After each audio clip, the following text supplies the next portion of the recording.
வணக்கம். திருக்குறள் நிறைந்து விட்டது. முப்பாலுக்கும் உரை எழுதி முடித்திருக்கிறேன். இன்று தலைப்பை அறிவிக்கப் போகிறேன்.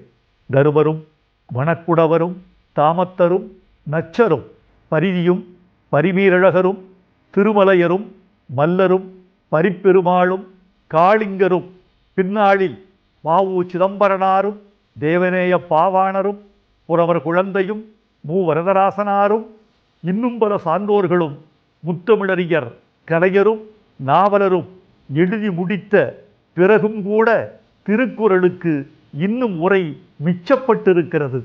அதை நான் எழுதக்கூடிய வாய்ப்பை காலம் எனக்கு வழங்கியிருக்கிறது. 1330 அருங்குறளுக்கும் உரை எழுதி முடித்த இந்த நூலுக்கு நான் ஒரு நல்ல தலைப்பை தேர்ந்தெடுத்திருக்கிறேன். வள்ளுவர் மறை வைரமுத்து உரை. வள்ளுவர் மறை வைரமுத்து உரை.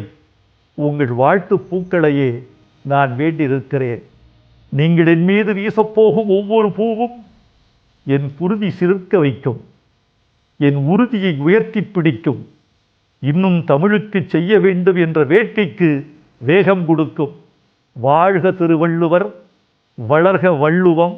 வள்ளுவர் மறை வைரமுத்து உரை.